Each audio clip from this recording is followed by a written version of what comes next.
Un saludo para todos.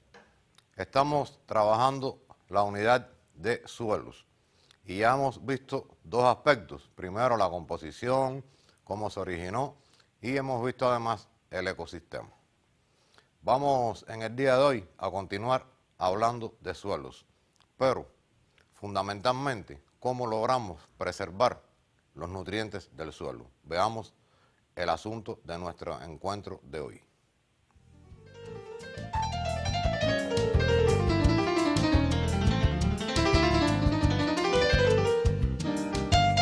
Lección 3 de nuestra unidad 4, fertilizantes químicos y bioorgánicos.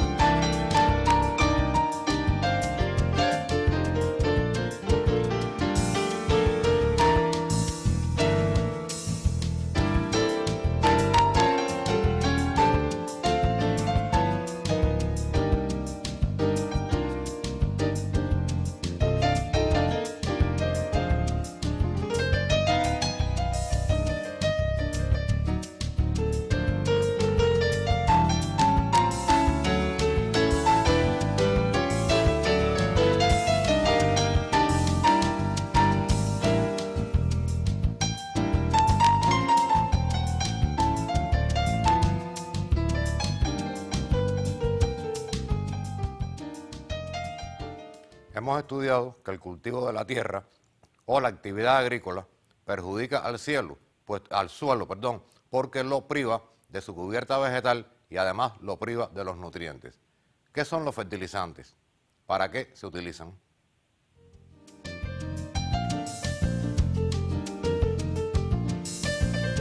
Los fertilizantes o abonos son sustancias o mezclas químicas, naturales o sintéticas, que se utilizan para enriquecer el suelo y favorecer el crecimiento vegetal.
Accidentes tales como el fuego privan al suelo de los nutrientes fundamentales.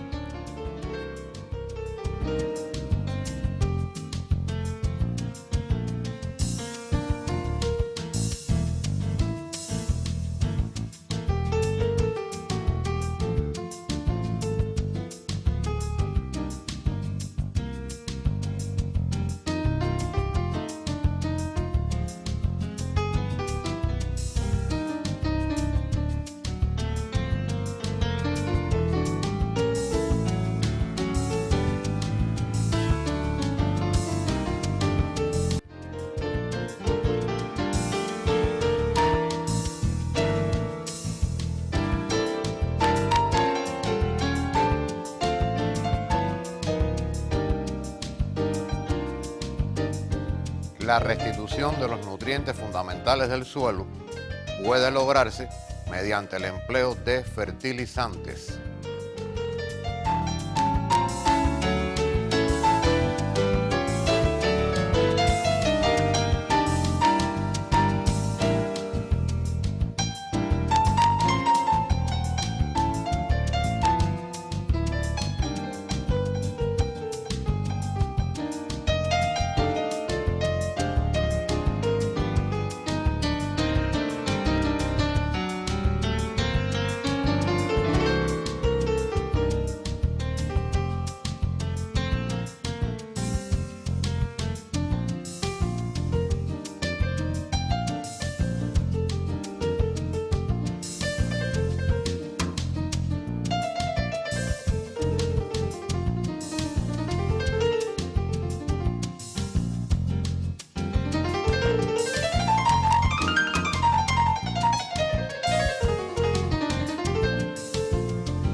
Y después de conocer qué son los fertilizantes, vamos a estudiar su clasificación y además vamos a ver algunos ejemplos de ellos. ¿Cómo se clasifican los fertilizantes?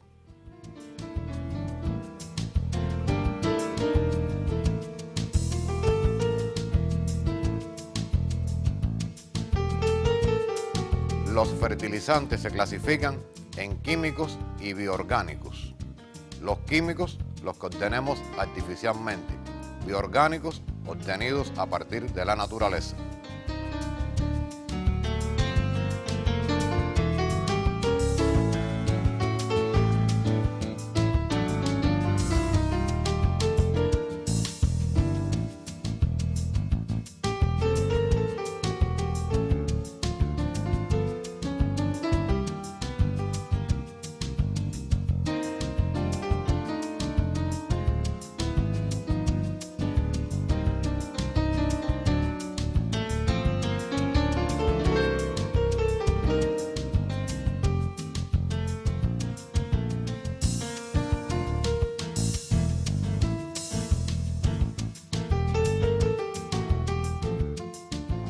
Algunos fertilizantes químicos.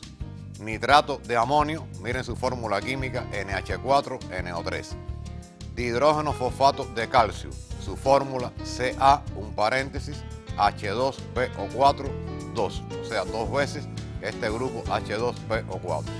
Cloruro de potasio, KCl.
Algunos fertilizantes bioorgánicos, el estiércol, el guano de murciélago, la turba, la cachaza y el compost.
El compost es un abono bioorgánico de gran calidad, obtenido a partir de la descomposición de residuos orgánicos.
Su aplicación al suelo mejora su calidad.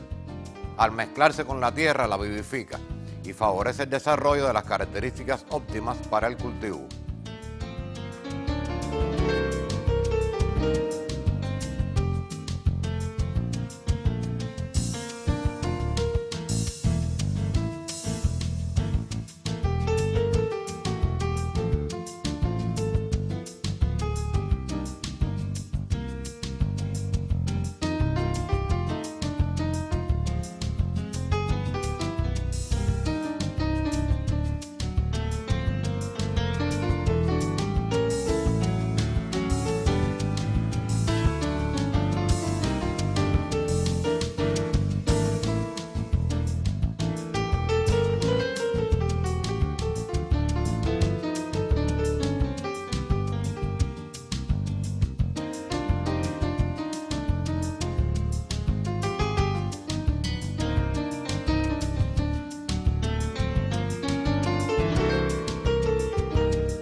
Y antes de analizar las ventajas y desventajas que tienen los fertilizantes bioorgánicos y químicos, quería hacerle una aclaración que nos servirá para todo el curso de química.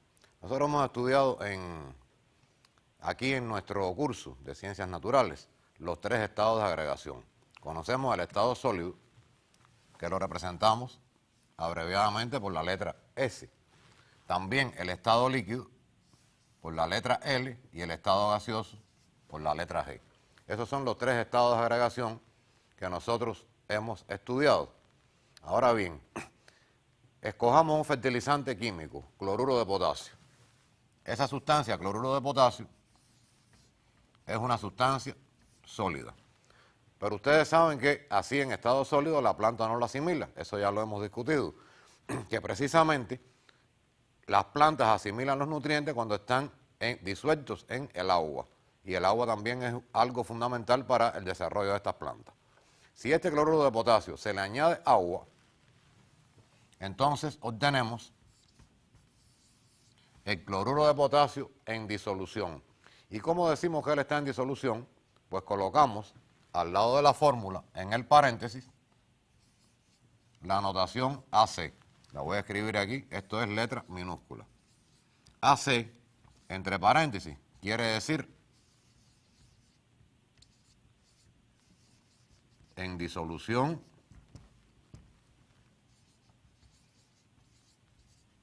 acuosa. Cuando veamos este símbolo o esta notación, lo que quería aclararles es que tengan presente y cuidado que no es un estado de agregación, es una condición en que se encuentra la sustancia. Una vez analizado este contenido, que después utilizaremos en otras clases de nuestra asignatura Ciencias Naturales, les propongo analizar las ventajas y desventajas de los fertilizantes químicos y bioorgánicos.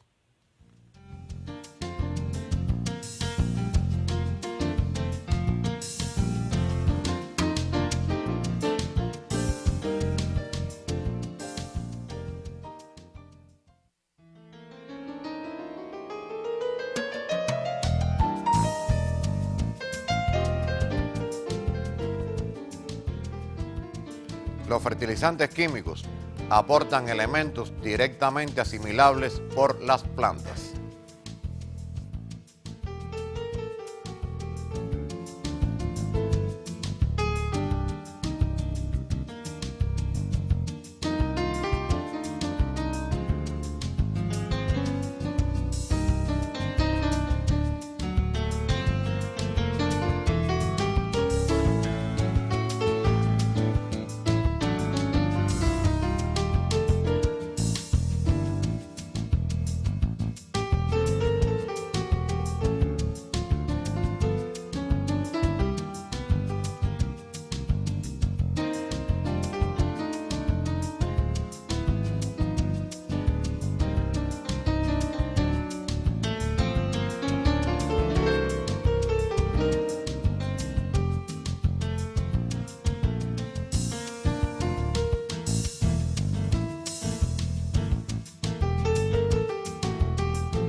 No obstante, pueden tener efectos indeseables, como eliminar bacterias que se encargan de hacer asimilables los distintos elementos del suelo para la nutrición de las plantas.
Además, hacen que los cultivos dependan de los aportes continuos de estos abonos.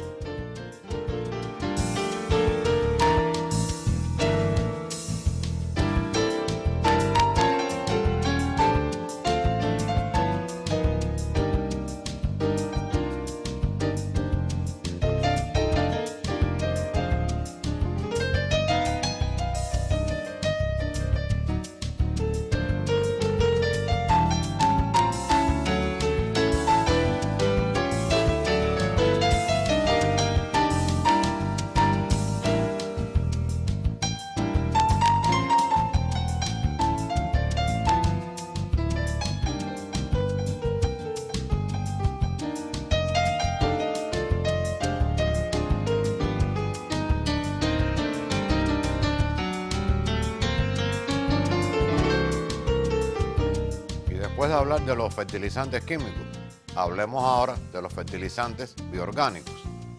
Los abonos bioorgánicos aportan muchas bacterias y elementos necesarios para las plantas, pero en general no tienen efectos tan rápidos.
Sin embargo, estos abonos bioorgánicos a medio plazo aportan fertilidad al suelo.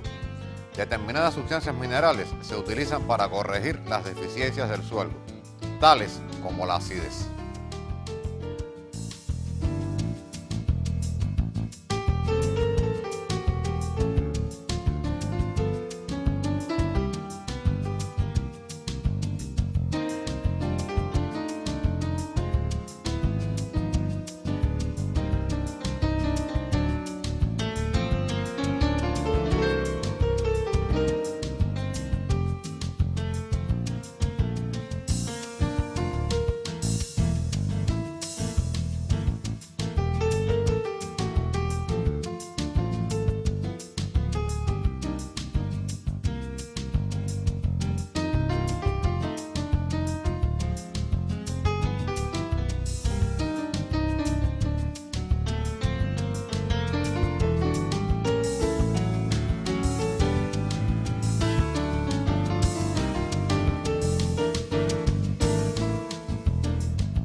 Y si un tipo de fertilizante tiene ventajas y el otro también, y ambos con respecto al primero también o al otro tienen desventajas, ¿cómo debemos utilizar estos fertilizantes?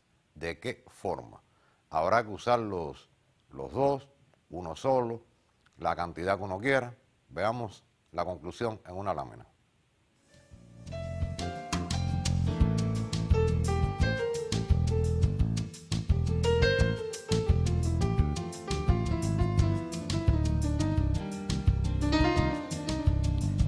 El uso indiscriminado de fertilizantes químicos puede causar daños irreparables al suelo.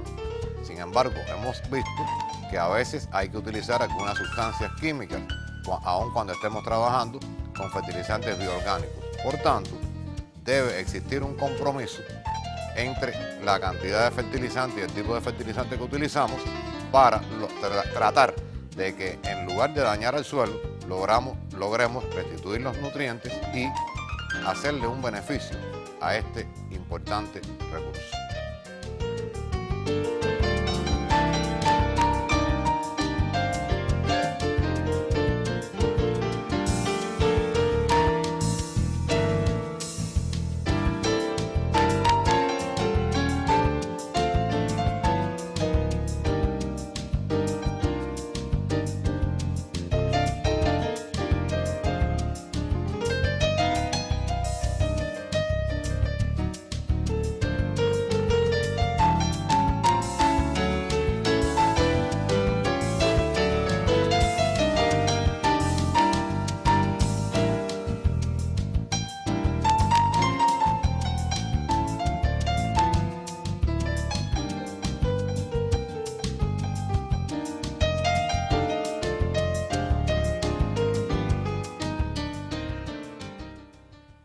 Y hemos hablado de fertilizantes, de suelo, y solo hemos tenido hasta el momento textos.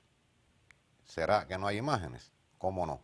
Vamos a ver, para resumir todo esto, en unas imágenes acerca de los fertilizantes, para qué sirven, cómo se utilizan y cómo lo hacen las personas que lo utilizan. Les invito a ver el siguiente material de video. La agroquímica.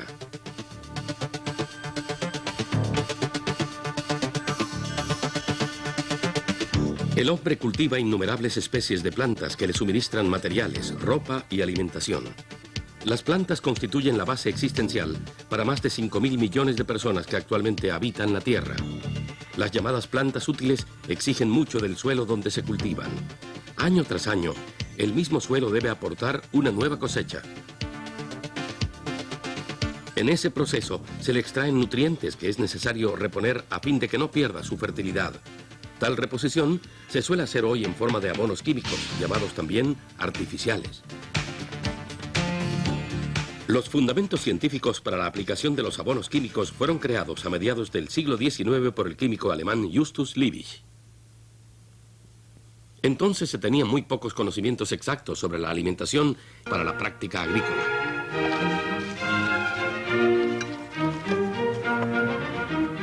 Las plantas contienen partes combustibles e incombustibles. Estas últimas son los elementos de la ceniza que dejan todos los vegetales después de la combustión. Una vez descubierta la existencia permanente de ciertos elementos de las cenizas en las plantas, había que preguntarse, ¿son estas sustancias necesarias para el crecimiento de los vegetales? A esta pregunta se puede responder hoy afirmativamente. Determinados elementos de las cenizas son indispensables para el desarrollo de las plantas. Liebig exhorta a que se otorgue especial importancia al suelo, a conservar su fertilidad y, donde sea necesario, a aumentarla. Las investigaciones hechas hasta entonces por otros científicos sobre las condiciones de vida de las plantas apenas habían tenido influencia sobre la práctica agrícola. En sus publicaciones, Liebig formula métodos que hoy en día vuelven a ser aplicados en la agricultura ecológica.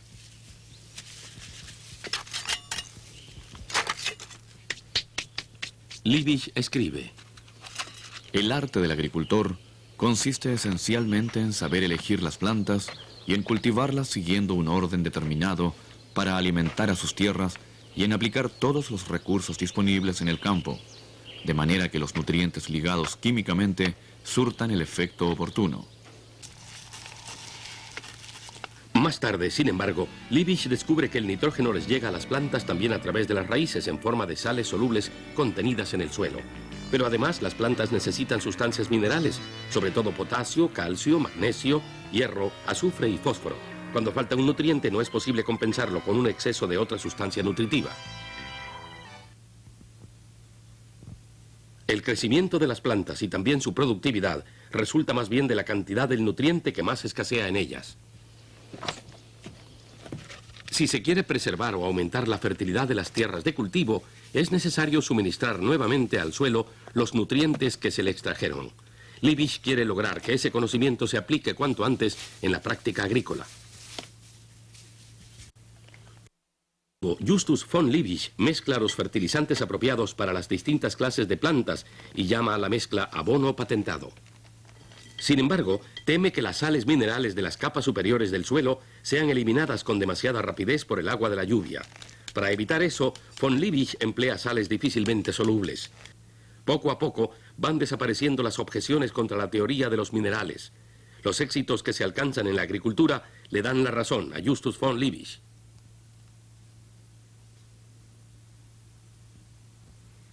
En pocos años se crea una nueva industria, la industria de fertilizantes que elabora las sales minerales naturales. Pero pronto se advierte que los yacimientos ricos en sales nitrogenadas no tardarán en agotarse. Por eso era necesario encontrar un elemento sustitutivo. Parecía lógico recurrir al nitrógeno abundante en la atmósfera. Por fin, en 1909, se logró primero en el laboratorio la producción de amoníaco partiendo del nitrógeno del aire y del hidrógeno. El amoníaco se podía elaborar para obtener nitratos.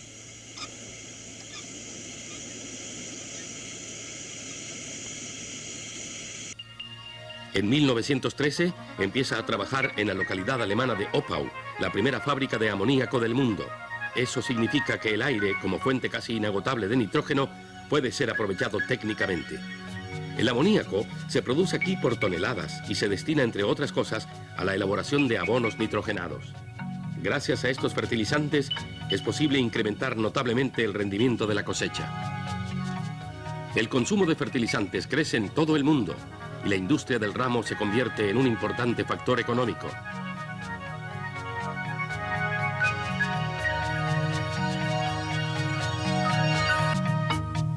Se hacen nuevas mezclas para obtener distintos tipos de abono. En institutos de experimentación se averiguan las exigencias nutritivas de un gran número de plantas cultivadas, según las respectivas condiciones del suelo. Los métodos apenas han cambiado desde los tiempos de Justus von Liebig. Los planteamientos siguen siendo los mismos. ¿Qué minerales necesita la planta? ¿Cuál es la mejor forma de suministrarlos? Para saber eso, las plantas se trituran y se preparan con vistas a los análisis químicos posteriores.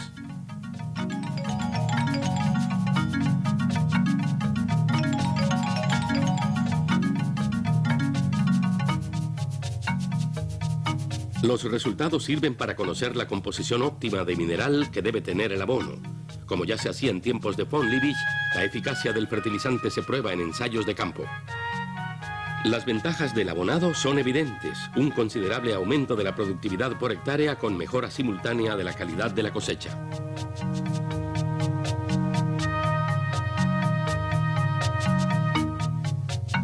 Pero existe una desventaja. El abonado excesivo es responsable de aguas inestables y suelos sobrecargados de nitrato. Ello es una seria amenaza para el agua subterránea o freática. Por eso, el abonado debe hacerse con moderación, según los últimos conocimientos agrocientíficos. Así podrán evitarse los peligros. Gracias a Justus von Liebig, los conocimientos de las ciencias naturales pudieron aplicarse a la agricultura. Al comienzo de los años 80, el consumo de fertilizantes en todo el mundo superó los 110 millones de toneladas. Estos fertilizantes constituyen el aporte de la química para combatir el hambre en el mundo.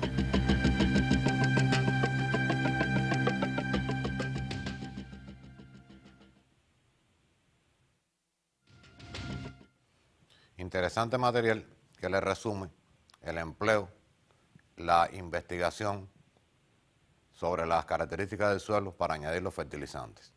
Pero los fertilizantes químicos no solo tienen la desventaja que usados indiscriminadamente pueden hacer daño al suelo y pueden producir daños irreparables, como ya hemos estudiado. En las grandes fábricas de fertilizantes se utilizan productos químicos que pueden ser muy peligrosos. El propio amoníaco es un gas muy peligroso que debe incluso tomarse todas las medidas para evitar cualquier tipo de escape. Les voy a proponer ver un material en que se muestra un accidente químico. No es precisamente un fertilizante, es un pesticida. Lo hemos estudiado también. Saben que son las sustancias que se utilizan en el propio cultivo de las plantas para eliminar bacterias, hongos y determinados organismos indeseables. Sin embargo, para que se den cuenta de lo que puede ocurrir si no se toman las medidas y no se es prudente, y si la fábrica no está en manos de personas responsables, ¿qué puede suceder?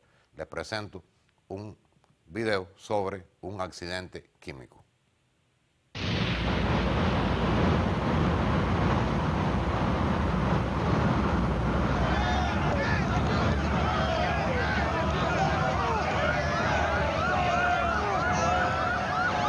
Los accidentes con productos químicos venenosos y explosivos causaron innumerables víctimas en la década de los 80. Pero, ¿quién recuerda hoy las catástrofes de Bhopal en la India o de México?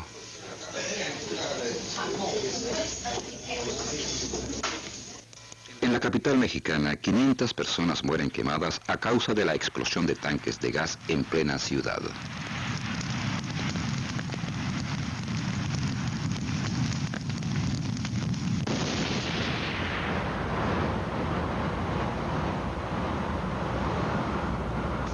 Tales accidentes no ocurren solamente en países del tercer mundo. En Suiza, en la empresa química Sandoz, en la ciudad de Basilea, un gran incendio destruye en el año 1986 una nave en la que se almacenan 1000 toneladas de pesticidas, en parte muy tóxicos. Las operaciones de salvamento de los bomberos pueden conducir a verdaderas catástrofes cuando faltan depósitos de retención. En este caso, el agua de extinción arrastra productos químicos venenosos hasta el Rin, el mayor río de Europa Central. Además de la muerte masiva de peces, 10 millones de personas que reciben el agua potable de este río temen las consecuencias de la contaminación. Un accidente ocurrido 10 años antes hizo que la población perdiera la confianza en la seguridad de la industria química.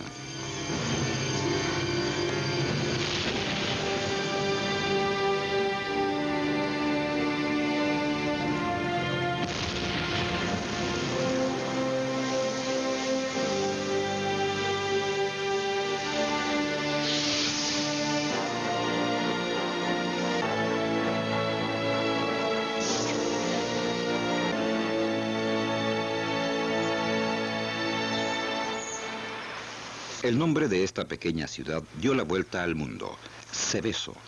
Se encuentra en el norte de Italia, cerca de Milán. Su nombre es sinónimo de veneno, de la sustancia más tóxica que jamás haya producido el hombre, la dioxina.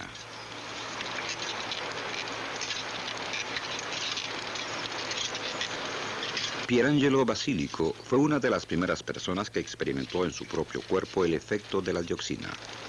Él es uno de los pocos habitantes de Seveso que no han reprimido el recuerdo de la catástrofe química.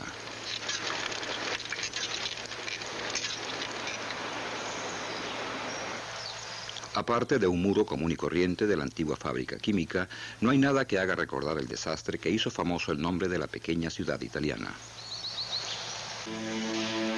Es sábado, un día caluroso de verano. Los trabajadores de la fábrica química Ichimesa se alegran del fin de semana. La fábrica pertenece al grupo suizo Hoffmann-La Roche y elabora un producto básico para desinfectantes. A eso del mediodía, los trabajadores salen de la fábrica. Uno de ellos no presta atención y deja una caldera borboteando. Las 12:37. La caldera está demasiado caliente y hace estallar una válvula de seguridad. La nube blanca que va en dirección a Seveso contiene como mínimo varios centenares de gramos de dioxina. Esa cantidad basta para matar a millones de animales de laboratorio. No se hace ninguna advertencia a la población. Mientras la empresa toma muestras para analizar, la naturaleza muere. Maizales enteros son destruidos por la nube química. 2 días después del accidente empiezan a morir animales domésticos. Unos 3.000 son víctimas del veneno.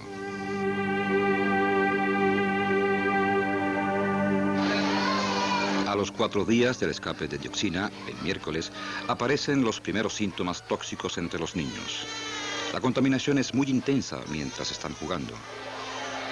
Los médicos no saben qué hacer, pero los responsables de la empresa sí conocen en esos momentos las dimensiones del accidente químico. Mientras la empresa matriz suiza trata de silenciar el accidente, la catástrofe se extiende cada vez más en Seveso.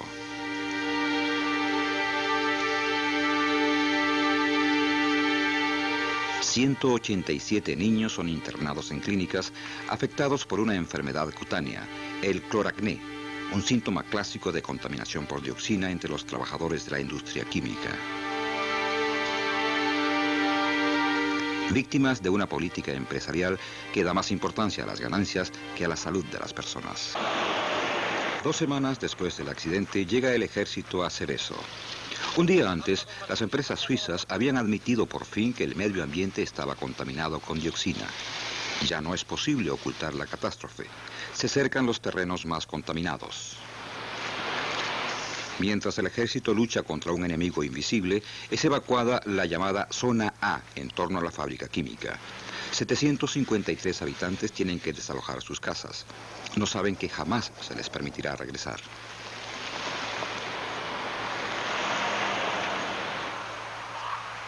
Un barrio entero en Seveso se convierte en zona fantasma.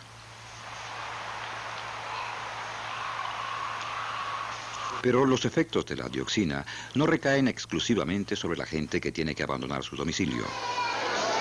30.000 personas residentes en los alrededores del lugar del accidente deben acudir al médico para hacerse análisis de sangre. Se sospecha que la dioxina provoca cáncer y causa deformaciones en los recién nacidos.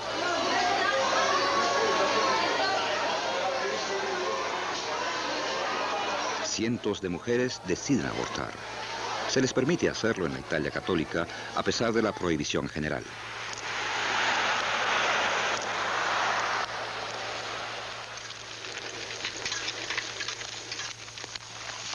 Dos meses después del accidente químico, los asistentes vestidos con ropa de seguridad patrullan por la pequeña ciudad.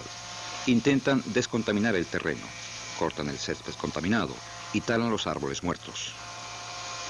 Mientras el personal de saneamiento trabaja con las máximas precauciones, los habitantes que están fuera de la zona evacuada permanecen sin protección. Nadie sabe exactamente qué hacer con un veneno invisible que no tiene olor ni sabor. Pudieron analizar la peligrosidad de los productos químicos, que son beneficiosos, pero en ocasiones pueden provocar catástrofes como esta, sobre todo cuando no se trabajan responsablemente. Por supuesto, los fertilizantes bioorgánicos en su mayoría no se elaboran en fábricas de este tipo, sino se elaboran en la propia tierra, con una obra digamos, más sana para el ambiente. Una vez analizados estos 2 documentales o videos que les hemos presentado, vamos a hacer un pequeño resumen sobre los aspectos más importantes del encuentro de hoy.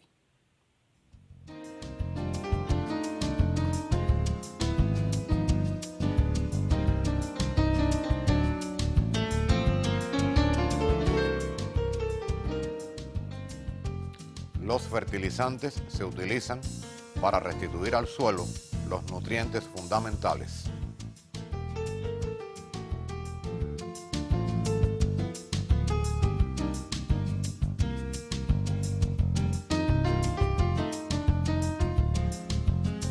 Se clasifican en químicos y bioorgánicos.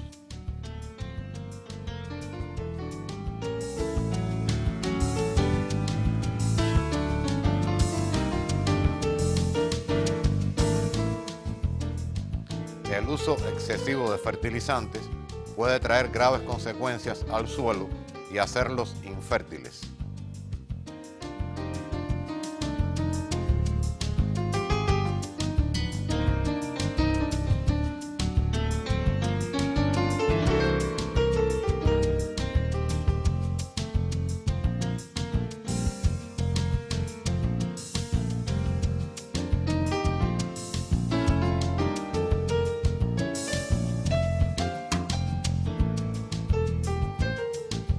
debe existir un compromiso entre el uso de ambos tipos de fertilizantes.